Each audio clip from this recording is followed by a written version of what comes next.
आजच्या कार्यक्रमाचे अध्यक्ष महोदय, माननीय राष्ट्रीय स्वयंसेवक संघाचे सरसंघचालक माननीय परमपूज्य श्री मोहनजी भागवत साहेबांचं कार्यक्रमस्थळी आगमन झालेलं आहे।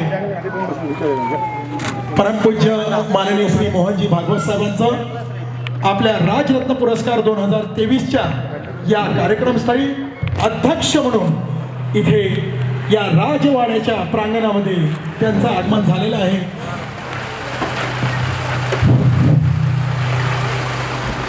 राष्ट्रीय स्वयंसेवक संघ सरसंघचालक परमपूज्य माननीय श्री मोहनजी भागवत साहेबांचं आपल्या राजरत्न पुरस्कार 2023 या राजवाड्यात या कार्यक्रमस्थळी आगमन झालेलं आहे।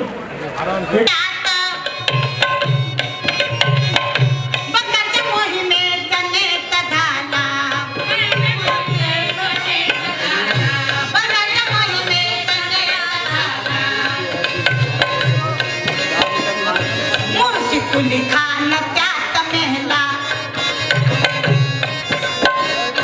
प्रयोग रघुजीचा फक्त झाला वजी प्रयोग म्हणतात फक्त झाला वजी प्रयोग म्हणतात फक्त झाला वजी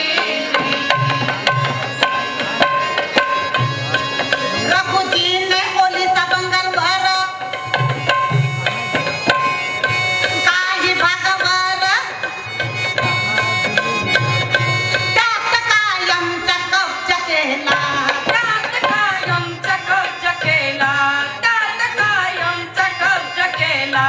बिहार झारखंडवर अंमल केला, त्यात मराठाचा बोलबाला वजी त्यात मराठाचा बोलबाला वजी त्यात मराठाचा बोलबाला वजी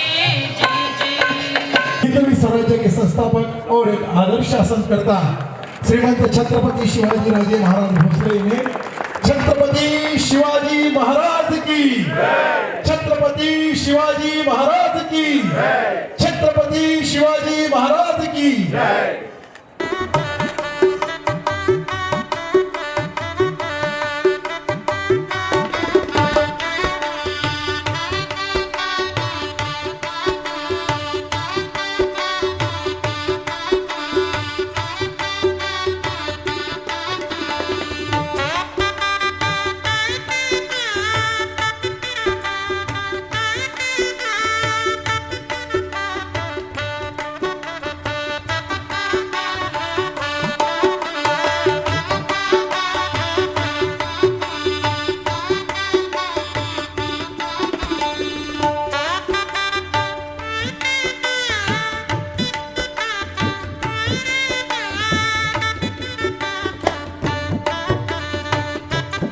छत्रपति शिवाजी महाराज श्रीमंत राजे रघुजी महाराज भोसले प्रथम इनको वंदन करता हूँ, मुद्रा करता हूँ। आज के इस 19वें राजरत्न पुरस्कार समारोह में उपस्थित आदरणीय परम पूज्य माननीय श्री डॉक्टर मोहन भागवत साहब सरसंघचालक राष्ट्रीय स्वयंसेवक संघ है। इस कार्यक्रम के प्रमुख उपस्थिति हमारे बड़े भाई श्रीमंत राजे रघुजी महाराज भोसले पंचम, यहाँ उपस्थित सभी इस परिवार से जुड़े हुए, यहाँ उपस्थित सभी इस सम्मान कार्यक्रम में उपस्थित आदरणीयगण, क्योंकि नाम लूँगा तो बहुत समय हो जाएगा, सभी आदरणीयगण यहाँ उपस्थित जिन्हें आज हम सम्मानित कर रहे हैं, ऐसे सभी सम्मानीय आज के इस सम्मान के मानकरी। और आप अभी दैनिक सामना में नागपुर विशेष प्रतिनिधि के तौर पर कार्य कर रहे हैं। आपकी कलम से हमेशा विदर्भ पर होने वाले अन्याय पर आपने जमकर लिखा। 23 नवंबर 1994 को नागपुर हिवाई अधिवेशन में हुए गोवारी समाज मोर्चा की घटना के आप साक्षीदार थे। आपने पत्रकारिता क्षेत्र में अपने नाम का तो डंका बजाया ही, और उसके साथ आपने समाज को जागरूक करने का भी कार्य किया। राज रत्न पुरस्कार की पूरी टीम की ओर से आपको उज्जवल भविष्य की शुभकामनाएं। कथासंग्रह, आत्मकथन या सुद्धा आपल्याच लिखाणातून महाराष्ट्रातल्या मराठी जनतेपर्यंत पोहोचल्या। इतकेच नव्हे तर आपल्या लिखाणाची तळमळ आपल्यास नाटकापर्यंत घेऊन गेली आणि त्यातूनच जन्म झाला तो शह प्रतिशह आणि तिघांच्या तीन तरा या नाटकांचा, ज्यांचं निर्देशन सुद्धा आपणच केलं। आपणास अनेक पुरस्कार वाद्यमयी सन्मानाने पुरस्कृत करण्यात आले। त्यात 1989 चे अध्यक्ष तर राहिलाच, परंतु नुकतेच चंद्रपूरला झालेल्या विदर्भ साहित्य संमेलन 2022 चे आपण अध्यक्ष असून त्याचं सफल आयोजन सुद्धा आपण केलं आणि ते उभ्या महाराष्ट्राने खुल्या डोळ्याने पाहिलं। साथ ही श्रीलंका एवं विभिन्न देशों में आपने भारत का प्रतिनिधित्व कर कई मेडल प्राप्त किए। स्विमिंग, योगा, साइकिलिंग, एथलेटिक, इन सभी खेलों में आपने 200 से ज्यादा मेडल प्राप्त किए और आज भी 73 साल की उम्र में भी खेल ही स्वभाव यह मानकर खेल के लिए संपूर्ण जीवन आपने समर्पित किया है। वर्धा भूमिपुत्र होने के साथ इन्होंने पूरे देश का नाम ऊंचा किया है। राज रत्न पुरस्कार टीम की ओर से आपको बहुत बहुत बधाइयां। और कर्नाटकी क्लासिकल संगीत में इन्होंने महारत हासिल कर ली। इसके साथ बॉम्बे फिल्म इंडस्ट्री में भी आप काम करने लगे और आपने अपना एक संगीत का ग्रुप भी बनाया। आपने आज तक देश विदेशों में कई सारे म्यूजिकल इवेंट्स, कॉन्सर्ट्स किए हैं, जिसमें म्यूजिकल शो, बॉलीवुड म्यूजिक और गजल शो, साथ ही आप मोहम्मद रफी, हेमंदा, तलत महमूद जी इनके विशेष शो भी करते हैं। राज रत्न पुरस्कार टीम की ओर से आपको बहुत बहुत बधाइयां। देशोन्नति, पुढ़ारी, विदर्भ की बात, यहाँ से आपने शुरुआत की और बाद में आपने लोकमत जैसे बड़े संस्थान में अपना कार्य शुरू किया और आप आज वहाँ पर तो फिल्मों में भी आप दिखने लगे। अगर मैं इनके नाटकों की बात करूं तो जानता राजा में छत्रपति शिवाजी महाराज की भूमिका हम सभी ने देखी है। मैं अगर और गहराई में जाऊं तो शिरडी के साईं बाबा इस महानाट्य में आपके द्वारा साईं बाबा का किरदार हर किसी के दिल को छू जाता है। स्वामी विवेकानंद, सबका मालिक एक है, कुंवर अभिषेक जैसे अनेक नाटकों में अपने अपने दमदार अभिनय की छाप छोड़ी है। अगर फिल्मों की बात हो तो मराठा बटालियन, सौभाग्यवती भव, लाल चूड़ा, ताली, घरा बाहर, अघोर, संत वामन भाऊ जैसे काफी फिल्मों में आपने हमेशा हम आपको देखते हैं। अनेक टीवी सीरियल, डॉक्यूमेंट्री फिल्म मृदुल घनोटी ने इस बच्ची का हुनर जानकर आप भी चौंक जाएंगे।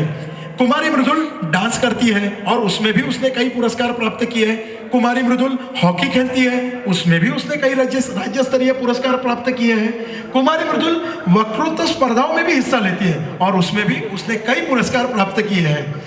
कुमारी मृदुल कीर्तन भी करती है और आप सभी को मंत्रमुग्ध भी करती है। ऐसे विभिन्न कलाओं से संपन्न मृदुल घनेटे को राज रत्न पुरस्कार टीम की ओर से उज्जवल भविष्य के लिए बहुत बहुत बधाइयाँ। इनमें आपको महारत हासिल है। आप इंटरनेशनल ओपन वाटर स्विमर हैं। गहरे समुद्र के बीच ओपन वाटर स्विमिंग कर आपने इंडिया बुक ऑफ रिकॉर्ड सबसे ज्यादा रिकॉर्ड आपने अपने नाम पर दर्ज किए हैं और ऐसा करने वाली आप इस देश की पहली टीनेजर लड़की है।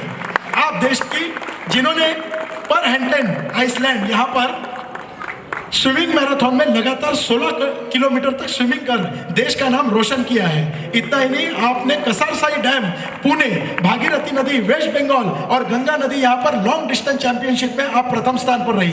राज रत्न पुरस्कार टीम की ओर से आपको उज्जवल भविष्य। भोसले राजघराने की इतिहास, सांस्कृतिक एवं धार्मिक कार्यों की जानकारी जनता के समक्ष लाई।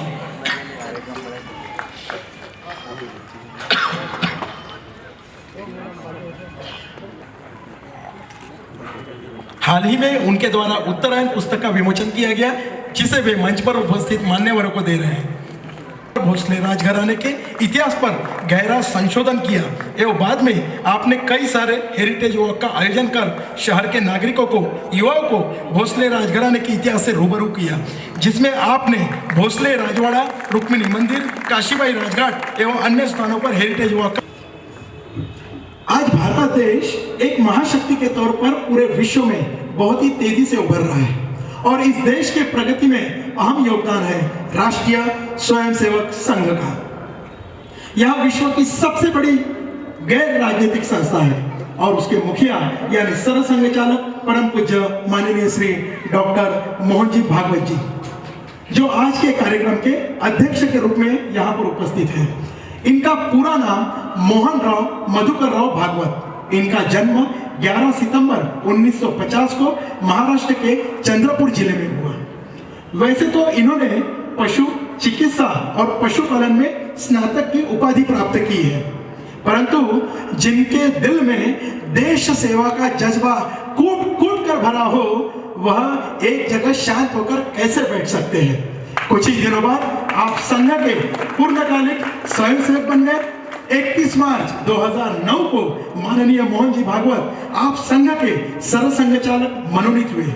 बाद में इन्होंने भारत और विदेशों में व्यापक भ्रमण भी किया एवं संघ की जड़ों को और अधुकता से मजबूत करने का कार्य भी किया। लेकिन यह करते हुए उन्होंने हिंदुत्व के विचार को आधुनिकता के साथ आगे ले जाने की बात भी कही।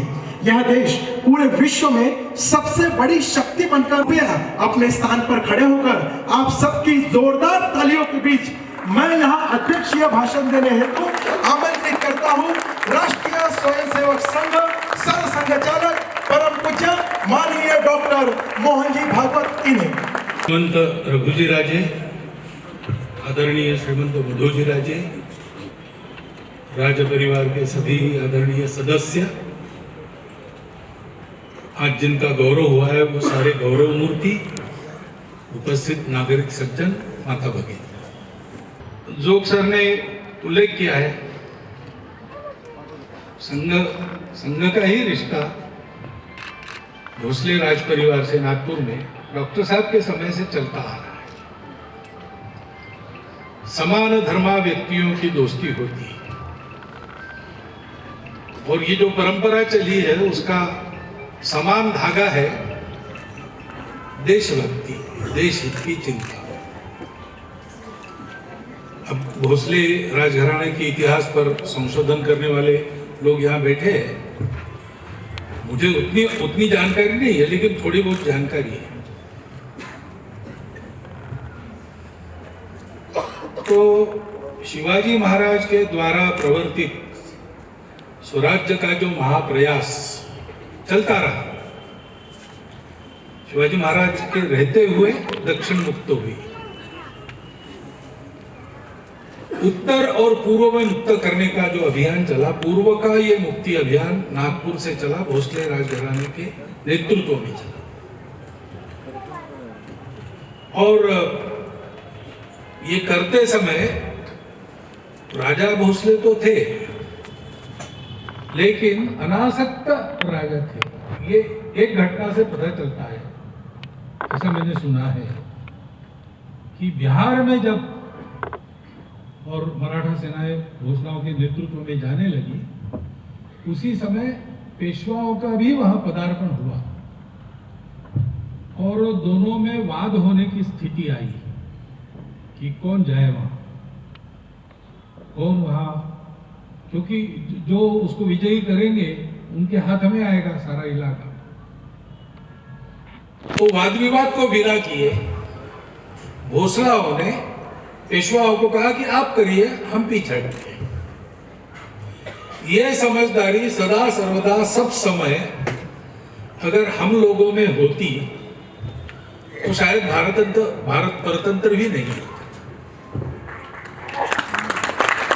लेकिन 350 वर्ष के घोर अंधकार के बाद छत्रपति शिवाजी महाराज ने इस प्रकार का एक विचार, जागृति, प्रेरणा समाज में प्रवर्तित की और आज तक वो प्रेरणा कभी बड़े प्रवाह के रूप में, कभी छोटे रूप में, लेकिन सतत बह रही है। इस राजघराने से इस जो व्यवहार होता है उसमें ये झलकता है, ऐसा मुझे लगता है कि अपने यहाँ राजाओं की ये परंपरा रही है। राजा रूलर ये हमारी कल्पना नहीं की, राजा ये प्रजा का सेवक, लोक योगक्षेम को देखने वाला, लोगों का रक्षण करने वाला, ऐसी सारी बातें थी। छत्रपति शिवाजी महाराज का स्वराज्य, ये स्वराज्य का स्व उसके नाते तो है ही, लेकिन वो स्वराज्य भी था। इन्हें छत्रपति शिवाजी महाराज ने जैसा राज्य चलाया, छत्रसाल जी ने जैसा चलाया, राणा प्रताप ने जैसा चलाया, गवर्नेंस का विषय अध्ययन करने वाले लोगों ने इसका अध्ययन करना चाहिए। आज भी हम गले उतार नहीं पाए ऐसी कल्पनाएं उन्होंने कर दी। बाद में समय के उलटफेर में बदल गई बातें, लेकिन इतने वो दृष्टा थे और वो केवल दूर का देखते थे, इतना ही नहीं, तो लोगों के साथ संवेदना जब एकाकार होती है तब ऐसा होता है। अब जमाना तो प्रजातंत्र का है, पुराने राजा रहे नहीं, लेकिन जैसे उनका राजपद नहीं रहा तो भी वहां की प्रजा ने अभी भी उनको राजा मन से मानते हैं और कहते भी हैं। भारत में ऐसे राजा है, अभी राजपद तो किसी का नहीं रहा, लेकिन प्रजा में उनका वही सम्मान है। उसके दो कारण है। एक, भारत की परतंत्रता में स्वतंत्रता के लिए जो प्रयास हो रहे थे उसके वो या तो प्रत्यक्ष सहभागी रहे या तो उन्होंने सहायता की, और जब जब मौका मिला तब तब अंग्रेज सरकार के सामने वो खड़े रहे और अड़े भी रहे। उन इलाकों में अभी भी परंपरा से प्रजा के मन में वो सम्मान है। ऐसा नागपुर में भी, और ये है, लेकिन व्यवस्था बदल गई है। व्यवस्था बदल गई तो कुछ काम छूट गया। जैसे शिवाजी महाराज के बारे में तो उन्होंने लड़ाइयाँ की, प्रजा का संरक्षण किया, सद्धर्म की संस्थापना की।